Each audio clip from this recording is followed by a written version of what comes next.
Hi everyone, like you, I've been watching Jingjing's videos, savoring each one over and over several times. But I never expected that I myself would encounter something as terrifying as in the videos. I'm a girl living in a small town. The people here are especially superstitious, especially the elders. But I have never believed those superstitious sayings, yet ironically it was these superstitious practices that actually saved my life. This happened 2 months ago. I was hired as a tutor for a child from a nearby family, and the salary was good.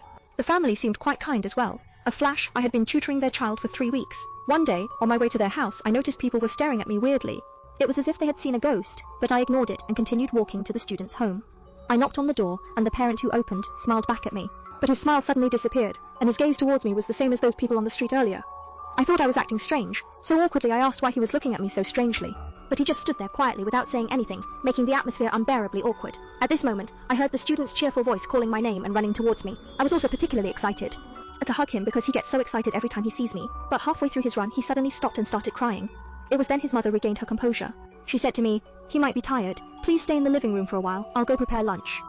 Although I was full of doubts, I still sat on the nearby sofa. Just then, I heard the student scream, "Teacher, where's your head?" I was shocked by the child's words. What's even more frightening is that his father approached me fearfully and said, "It's best you go home now. Once there, remember to burn all the clothes you wore today." Although these words were somewhat inexplicable, I still nodded and went home. Once there, I recalled the strange things that happened along the way and told my parents. My parents were never superstitious, but this time, they suddenly stood up and began to pray, and asked me to quickly burn the clothes I had worn that day. Their reaction scared me quite a bit, but I still followed their instructions. That night, when I burned the clothes, I smelled a strange odor.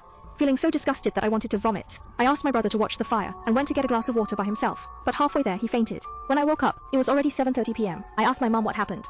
They said that I had fainted and took me to the hospital. The doctor said I was fine, but the next morning, I couldn't wake up no matter what.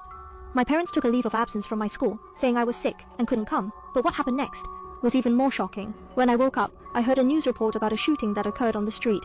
Fortunately, there was nobody on the street at the time, so no one was injured.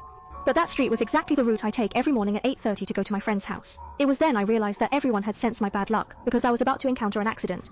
If I hadn't burned my clothes at that time, I might have become a victim of the shooting. That superstition which saved my life was that if someone sees your bad luck,